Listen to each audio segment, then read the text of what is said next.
केही वर्ष अगाडिसम्म विकासमा फड्को मार्न नसकेको गोर्खा जिल्लाको अजिरकोट गाउँपालिका जनप्रतिनिधिहरूको क्रियाशीलताका कारण अहिले विकाससँगै समृद्धितर्फ अगाडि बढेको छ।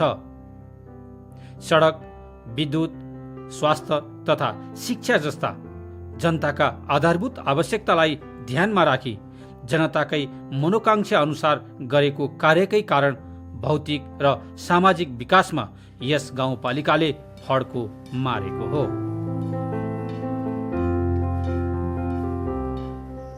सडक निर्माण कार्यलाई पहिलो प्राथमिकता दिँदै गाउँपालिकाको कार्यालय भच्छेकबाट गोगन पाने हुँदै वडा नम्बर 1 घ्याचोकसम्म पुग्ने सडकको निर्माणको कार्य भइरहेको छ। यसै सडकसँग जोड्न प्रदेश सरकारको आर्थिक सहयोगमा निर्माण हुँदै आएको बालुवाबाट सिम्जोङ हुँदै भच्छेकसम्म पुग्ने सडकको निर्माणको काम पनि द्रुत गतिमा भइरहेको छ। वडा नम्बर 1 को वडा कार्यालयले शिक्षा, स्वास्थ्य तथा गाउँमा सामुदायिक भवन निर्माणमा जोड दिएको छ भने आन्तरिक र बाह्य पर्यटकलाई लक्षित गरी होमस्टेको सुरुवात गर्नको लागि होमस्टे सञ्चालकहरूलाई आधारभूत तालिमतर्फ लैजाने कार्य समेत वडा कार्यालयले गर्दै आएको छ। मैले सोचिरहेको म एउटा किसानीको छोरो हो, हामीले अलिकति अर्ग्यानिक किसानीमा बल गर्नुपर्छ है भन्ने मैले जनताले त्यो सुझाव दिएछु। किनभने हामी गर्नुपर्छ, काम गरी खाने मान्छेले यो हामी किनेर मात्रै कति खाने यता पनि बेच्ने गरौँ न। तलबाट गाडी मोटर बाटो त बन्यो, तलबाट चामल ल्याएर चाहिँ आयो, तल रित्दै गयो कि घाटा भयो। अब यहाँ एउटा दुईवटा चाहिँ होमस्टे छ, आज यसलाई बढाउनु पर्छ भन्छु म चाहिँ। यो पाहुनालाई कसरी चाहिँ यसलाई खुसी बनाऊँ, कसरी चाहिँ मिठो चिज अर्ग्यानिक खुवाऊँ, तल ल्याएको होइन कि गाई बनाएर खुवाऊँ कि। यहाँको गहुँको रोटी, यहाँको मकैको रोटी, यहाँ कोदोको रोटी, यहाँको भटमासको अचार, यहाँको गुन्द्रुकको तित्युन, यहाँको आलु फलाउने आलु, यी चिजहरूलाई चाहिँ अलिकति चाहिँ परिकार चाहिँ बनाउनु पऱ्यो कि। त्यो मकैको कति थरीको परिकार हुन्छ त्यो बनाउने, अनि गहुँको कति थरीको प्रकार हुन्छ त्यो बनाउने, यी यस्ता खालका चाहिँ चिजहरू बनाउनाले सिपमूलक तालिम पनि चाहियो यिनीहरूलाई।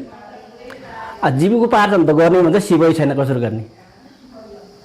हिजो बाबुआजले जे गरेछ त्यो गरे, त्यसले परिवर्तन गर्नु त अलि सिप पनि ज्ञान पनि, यो सबै कुरो चाहिँ अलि भयो भने बल्ल चाहिँ उसले होमस्टे पनि होमस्टे मात्रै बनाएर भन्ने होम मात्रै बनाएर कामदैन। त्यसले चाहिँ अलि आफूले कुक तालिम पनि गरेर के सिकेर गऱ्यो भने त अलि यहाँको चाहिँ उत्पादन भएको चाहिँ पाहुनालाई खुवाउनु सक्यो भने चाहिँ त्यही नै यहाँको घ्याचोको चाहिँ नि स्वाद हेर्नुहोस् त भन्नुसम्म चाहिँ बनाउनु सक्यो भने चाहिँ मेरो चाहना चाहिँ त्यो छ।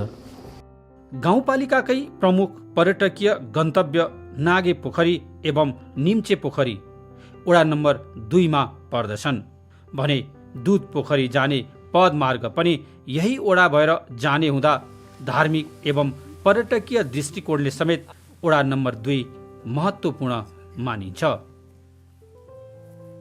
नागपोखरी तथा निम्चे पोखरी पुग्ने पदमार्ग यसै वर्ष सुधार गरी व्यवस्थित पदमार्ग निर्माण गरिएको छ।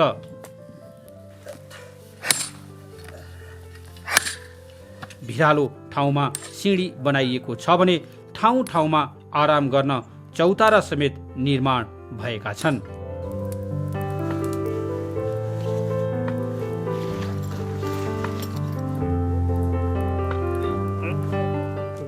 यसरी बन्दै गएका विकास निर्माणका पूर्वाधारहरूको अवलोकन र थप आवश्यकताहरूको पहिचान गर्नका लागि गाउँ कार्यपालिकाको बैठक समेत यसै स्थानमा बसेको थियो। आज हामी धार्मिक तथा पर्यटकीय हिसाबले ज्यादै महत्त्वपूर्ण ठाउँ नागे पोखरीको डिलैमा हामीले अजिरकोट गाउँपालिकाको 55औं कार्यपालिकाको बैठक हामी प्रारम्भ गर्दैछौँ। यो यहाँ बैठक आज राख्नुको चाहिँ विशेष यसको महत्त्व छ। थार, कस्तुरी, ती सबै मृग यो सबै यही क्षेत्रतिर पाइन्छ र यो अव्यवस्थित भएको, चोरी सिकारी भएको, बिस्तारै लोप हुने स्थितिमा भएको कारणले अब हामीहरू यसलाई कसरी संरक्षण गर्ने, कसरी व्यवस्थित गर्ने भन्ने हिसाब किताबले हाम्रो ऐतिहासिक ठाउँ, हाम्रो पर्यटकीय हिसाबले सुन्दर ठाउँ हेरौँ, बुझौँ, के गर्न सकिन्छ गरौँ भन्ने दृढ सङ्कल्पका साथ हामी यहाँ उपस्थित भएका छौँ। ठुलो समूहमा चाहिँ हामीले श्रमिकहरू परिचालन गरेर अहिले हामी करिब पौन डाँडाबाट नागे पोखरीको डिलसम्म हाम्रो फुड ट्रेल मार्ग तयार भइसकेको छ। ओडा कार्यालयले यस आर्थिक वर्षमा भौतिक निर्माण अन्तर्गत सडक, गोरेटो बाटो, विद्यालय संरक्षण तथा मन्दिरसँगै सामुदायिक भवन निर्माण गर्ने उद्देश्य अनुरूप सम्पूर्ण कार्य सम्पन्न गरिसकेको छ।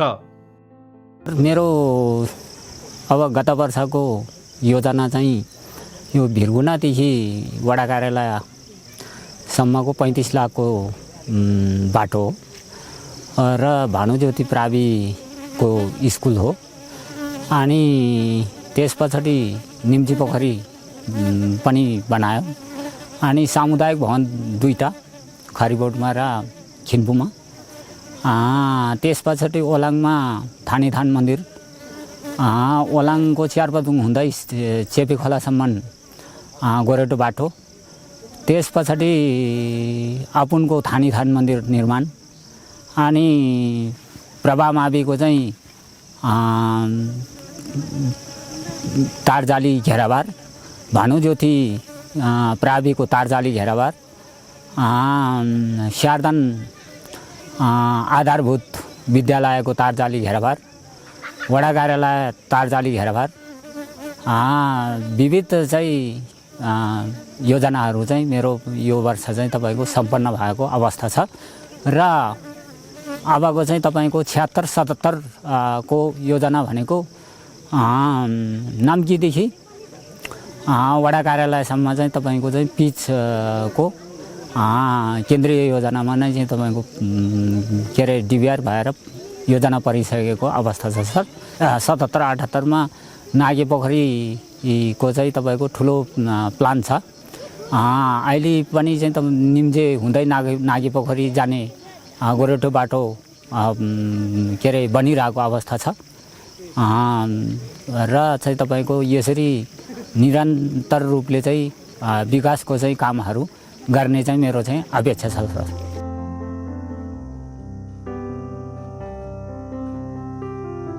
इतिहासलाई फर्केर हेर्दा 2200-2400 राज्यको समयमा छिमेकी राज्यहरूले निकै महत्त्वका साथ हेर्ने अजितकोट गाउँपालिका वडा नम्बर 3 मा अवस्थित यो स्थानमा अजितकोट दरबार क्षेत्र पर्दथ्यो। विगतमा अन्य राज्यसँगको लडाईँमा यो राज्यले कहिल्यै हार भोग्नु नपरेकै कारण यस स्थानको नाम अजितकोट रहेको र पछि अपभ्रंश भएर अजिरकोट हुन गएको हो। तत्कालीन दरबार क्षेत्रमा हाल कालिका मन्दिर छ। मुख्य सडकबाट उक्त मन्दिरसम्म स्थानीय एवं पर्यटकको आवागमन सहज बनाउन प्रदेश सरकारको आर्थिक सहयोगमा आर्थिक वर्ष 2076-77 मा यस स्थानमा पदमार्ग निर्माणको कार्य भएको छ। यसैगरी कालिका मन्दिर जाने अर्को तर्फको पदमार्ग विस्तार गर्न कार्यालयले डिपिआर समेत तयार गरिसकेको छ। हामीले गरेका प्रयासहरू पर्याप्त छैनन्, अझै प्रयास गर्नुपर्ने छ। पर्यटन क्षेत्रमा यहाँको विशेष गरेर पर्यटकीय सम्भावना अजिरकोटलाई समृद्ध अजिरकोट सुखी अजिरकोटवासी बनाउनको लागि यहाँको पर्यटन पोटेन्सियालिटीलाई हामीले हार्नेस गर्न सक्नुपर्ने हुन्छ। एउटा त्यो कुरो भयो। अनि कृषि क्षेत्रलाई पनि प्रमोट गर्नुपर्ने हुन्छ। पूर्वाधार त भइहाल्यो, पूर्वाधारको विकास नगरिकन अन्य क्षेत्रलाई पनि प्रमोट गर्न कठिनाइ त भइहाल्यो।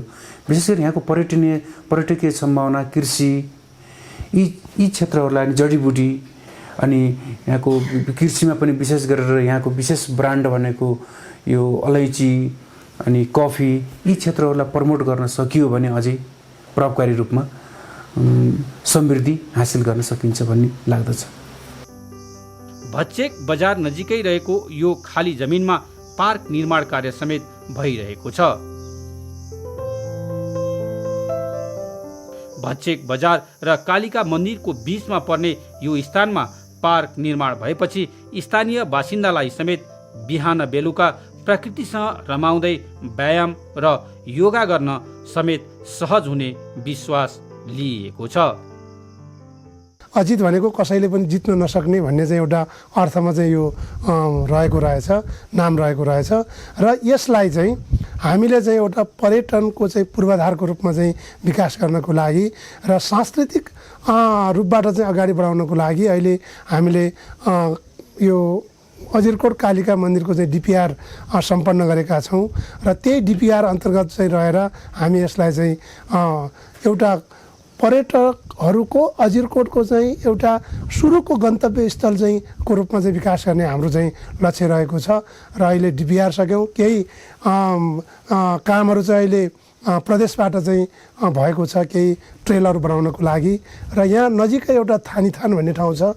त्यो थानीथान चाहिँ पार्कको रूपबाट चाहिँ विकास गर्नको लागि यो धमाधम काम हुँदैछ र यसलाई भोलिको दिनमा एउटा सांस्कृतिक रूपबाट, पर्यटकीय रूपबाट, धार्मिक रूपबाट र त्यसमा आर्थिक विकासको चाहिँ एउटा समृद्धिको चाहिँ आधारको रूपमा चाहिँ अजिरकोटलाई विकास गर्ने हाम्रो लक्ष्य रहेको छ।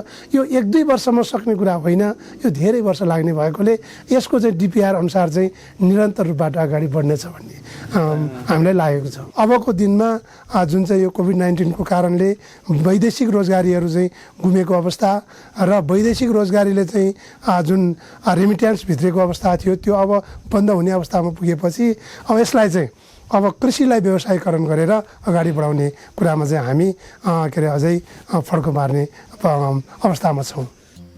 गाउँपालिकाको वडा नम्बर 4 मा अवस्थित झ्यालाभूमे मन्दिर यस गाउँपालिकाकै प्रसिद्ध धार्मिक स्थलहरूमध्येको एक हो। यस क्षेत्रकै आस्था र धरोहरको केन्द्र झ्यालाभूमे मन्दिरमा पूजापाठ गर्दा मनोकांक्षा पूरा हुने जनविश्वास रहिआएको छ।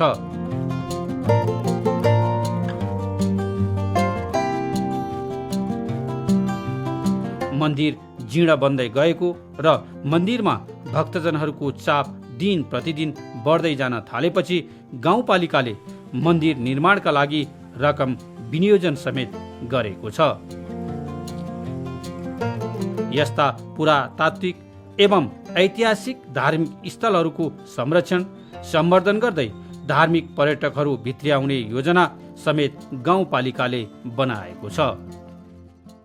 यो आस्थाको चाहिँ धरोहर झ्यालाभूमे यो भूकम्प 2072 को भूकम्प पश्चात छेदविच्छेद भएको अवस्थामा थियो र हाम्रो एउटा यो भूमि जनकल्याण समाजले जुन एउटा अभियान भूमि देवता मन्दिर चाहिँ पुनर्निर्माण अभियान भनेर उहाँले सुरु गर्नुभएको थियो र केही कामहरू अगाडि भएको पनि छ, बढेको पनि छ, भएको पनि थियो र त्यो उहाँहरूलाई पनि उहाँहरूले गरेको प्रयासलाई पनि म धन्यवाद दिन चाहन्छु र सँगसँगै उहाँहरूले सबै सम्पन्न गर्नु नसक्ने अवस्था तत्काल नदेखिएपछि वडा र चाहिँ उहाँहरूको अभियानकर्ताहरूको चाहिँ सहकार्यमा र सल्लाह अनुसार नै हामीले यो डिपिआरलाई अगाडि बढाएर अजिरकोट गाउँपालिकासँग बजेट मागको चाहिँ हामीले चाहिँ प्रस्तावहरू पेश गऱ्यौँ र त्यही सिलसिलामा डिपिआर भएको छ र त्यही अनुसार 1 करोड रुपियाँ यो वर्ष आर्थिक वर्ष 77-78 मा काम गर्ने गरी विनियोजन भएको छ र त्यो 1 करोडले जति काम हुन्छ र त्यो सँगसँगै नपुग बजेट फेरि अजिरकोट गाउँपालिकाले नै को नै पहलमा चाहिँ व्यवस्था गर्ने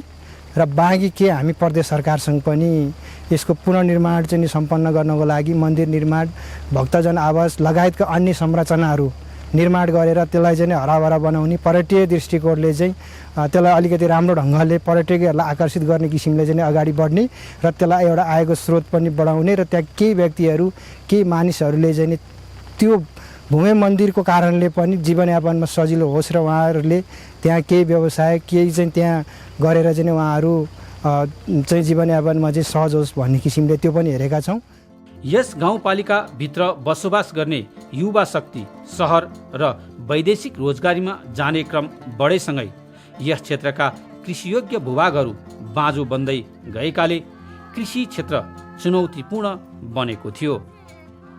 यसै वर्ष मुख्यमन्त्री कृषि नमुना कार्यक्रम अन्तर्गत प्रदेश सरकारको सहयोग तथा गाउँपालिकाको समन्वयमा 158 रोपनी जमिनलाई चक्लाबन्दी गरी सामूहिक खेती प्रारम्भ गरिएको छ। यस्ता कार्यले थोरै जनशक्ति र सानो लगानीमा कृषि उत्पादन बढ्ने अपेक्षा गाउँपालिकाले लिएको छ।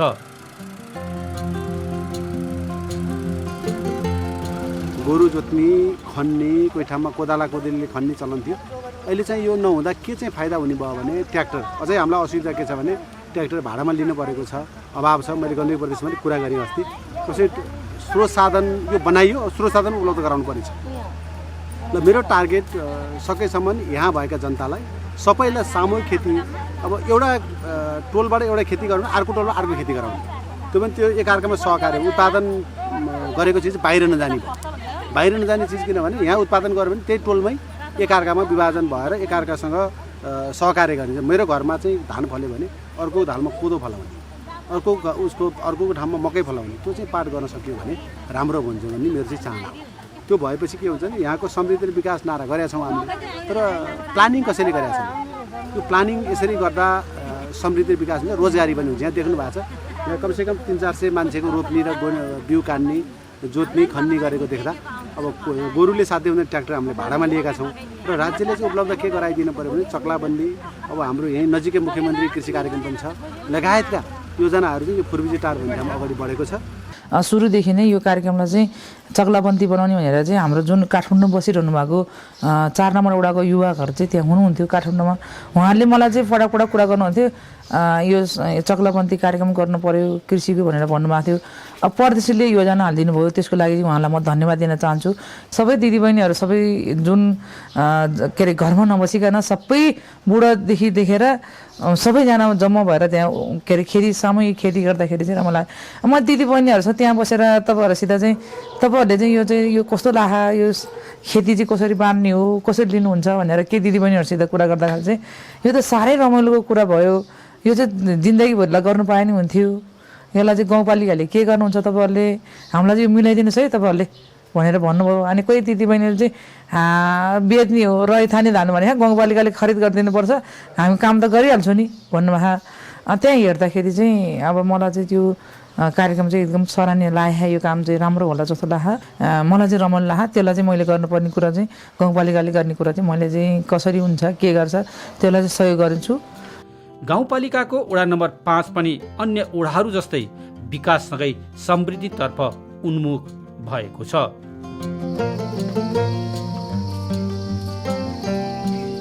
वडा कार्यालयले जनताका आवश्यकता र मागहरूको पहिचान गरी सडक, शिक्षा, स्वास्थ्य तथा विद्युतीकरण जस्ता विकासका पूर्वाधारलाई लक्षित गरी काम गर्दै आएको छ।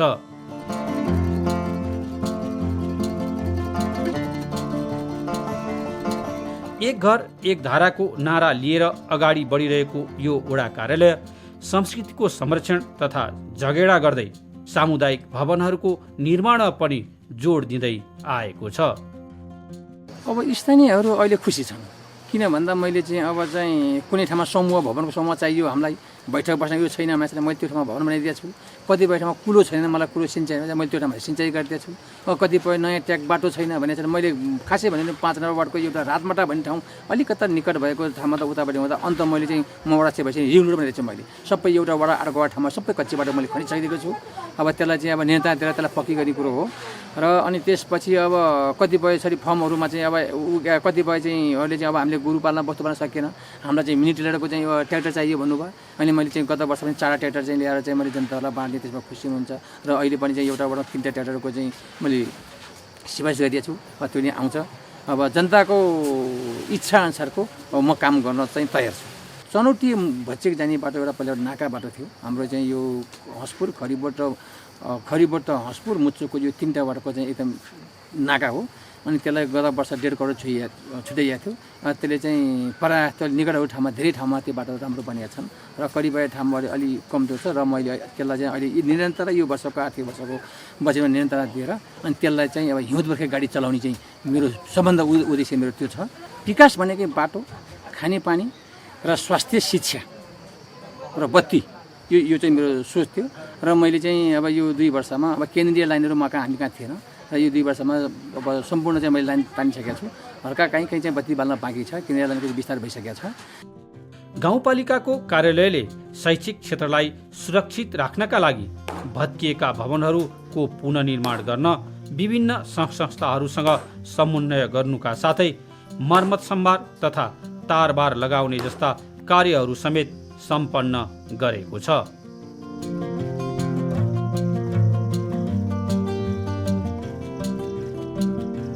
गाउँपालिकाको प्राप्त अधिकारलाई प्रभावकारी रूपमा कार्यान्वयन गर्न गाउँपालिका भित्र सरकारी तथा गैर सरकारी क्षेत्रबाट सञ्चालित विकास निर्माण सम्बन्धी कार्यक्रमको विवरण तयार गरी त्यस्ता कार्यक्रमको प्रभावकारिता एवं व्यवस्थापनका लागि उपाध्यक्षको अध्यक्षतामा गठित अनुगमन समितिले चरणबद्ध अनुगमन गर्ने, आवश्यक सुझावसहित मार्गदर्शन गर्ने र गाउँपालिका भित्रका विकास निर्माण सम्बन्धी कार्यको अध्ययन, अनुसन्धान तथा अनुगमन गरी विकास निर्माण कार्यलाई प्रभावकारी बनाउन सहयोग पुगेको छ। पैसा बाँड्दाखेरि नि कुन शीर्षकमा कुन योजनामा कति पैसा गएको भन्ने कुरा हामीलाई थाहा हुन्छ। अनि सुरुदेखि नै यो कार्यक्रममा चाहिँ हामी चाहिँ गाउँपालिकाको अनुगमनमा चाहिँ सुरुदेखि नै बजेट नै थाहा हुन्छ। यो योजनामा चाहिँ यदि बजेट छ, कति काम भयो भनेर चाहिँ हामी 2-4 पटक चाहिँ पुगेको हुन्छ। सुरुदेखि नै 3 पटक त हामी जुनसुकै अनुगमनमा नि योजनामा नि पुगेको हुन्छ। यो गाउँपालिकाको बजेटमा चाहिँ हाम्रो इन्जिनियर ओभरसियरहरूलाई नि सबै कुरा पहिला विज्ञान उहाँलाई थाहा हुन्छ। यो प्रदेशबाट आएको बजेटमा चाहिँ हामीलाई चाहिँ सुरुतिर चाहिँ थाहा हुँदैन, अन्तिममा चाहिँ यो योजना चाहिँ अनुगमन गरिदिनु पर्यो भन्ने कुरोहरू उठ्छ। अनि त्यसमा चाहिँ अलिकति म सन्तुष्टि छैन, किनभने अन्तिममा सुरुमै हामी जनप्रतिनिधि लगायत सबै कर्मचारीहरूलाई नै यो विषयवस्तुमा चाहिँ थाहा हुनुपर्ने चाहिँ मैले प्रदेश सरकारलाई नै अनुरोध गरेँ हो।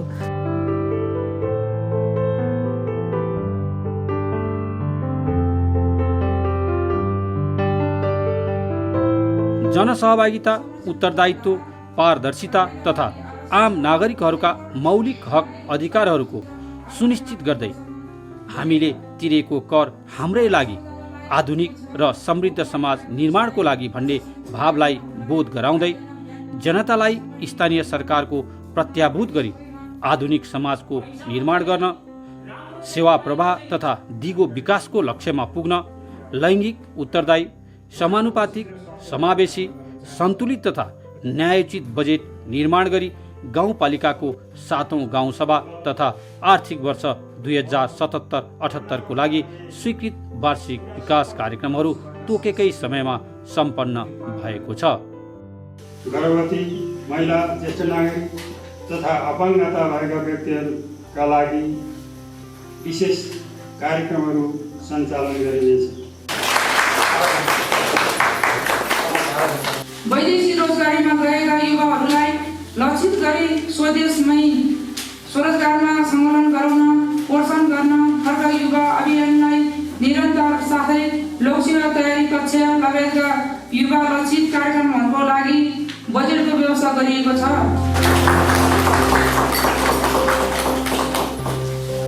गाउँपालिकाले आवश्यक प्राविधिक जनशक्ति करारमा लिएर पूर्वाधारका क्षेत्रमा काम गरिरहेको छ, जसबाट उल्लेख्य प्रगति भएको छ। यसैगरी पालिकाको अन्य क्षेत्रहरूमा पनि कामले गति लिइरहेको र आगामी वर्षहरूमा यसको प्रभावकारिता बढाइँदै लगिनेछ। परिवर्तनको सुरुवात आफ्नै ठाउँबाट गर्नुपर्दछ, जसका लागि हिजो गरिएका सकारात्मक कार्यलाई निरन्तरता दिँदै नयाँ योजनाहरूमा सामूहिक तथा सर्वाधिक जनचाहना हुनु अत्यन्त जरुरी देखिन्छ। यो अजिरकोट हामीले नीति तथा कार्यक्रम यो धेरै युवाबाट फर्क युवा अभियान यो सबै कार्यक्रम सञ्चालन गरेर हामीले एउटा भर्खर नयाँ दुलै जस्तो सिँगारेर राखेका छौँ। तपाईँहरूसँग भोग्य क्षमता छ भने फर्कनुहोस्, हामी तपाईँलाई सहयोग गर्न तयार छौँ।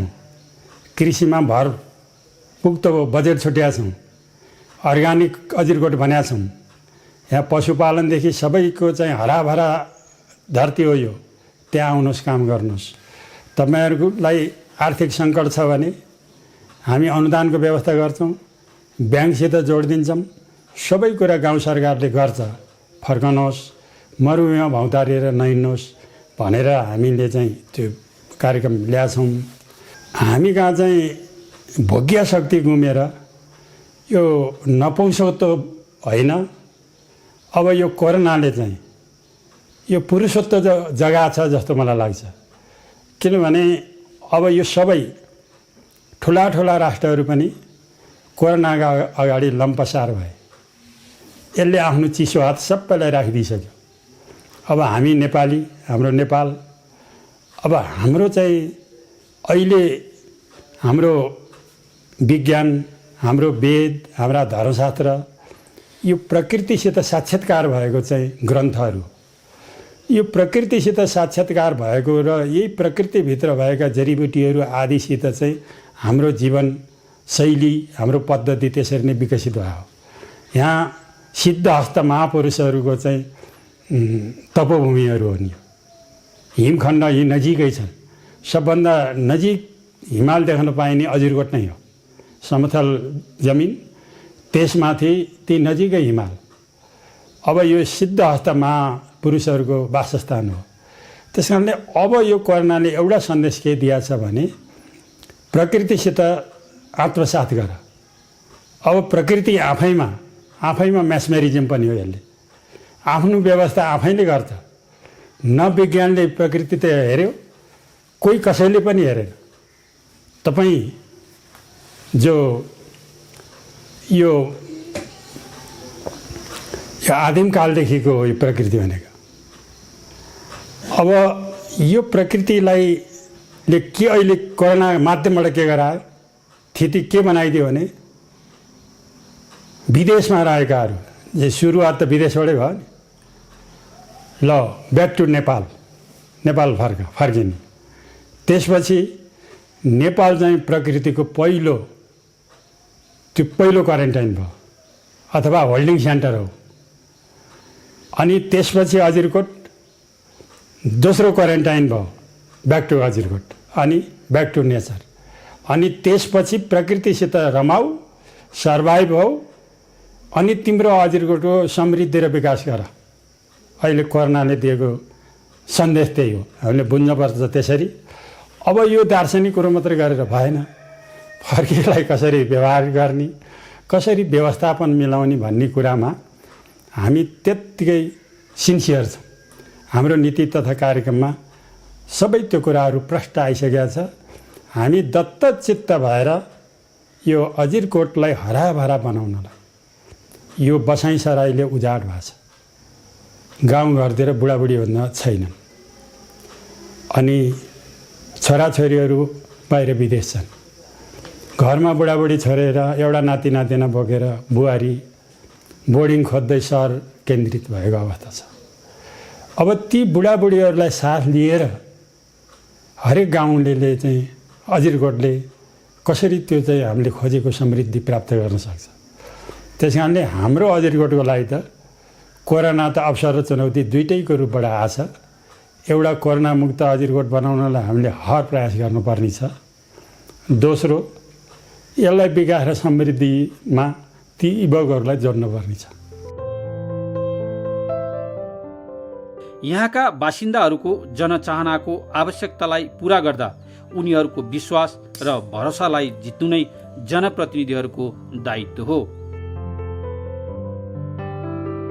यसरी अघि बढेमा गाउँपालिका समृद्धिको बाटोमा सजिलै पुग्न सक्नेछ अनि राष्ट्रिय स्तरमै अजिरकोट गाउँपालिका उदाहरणीय बन्नेछ।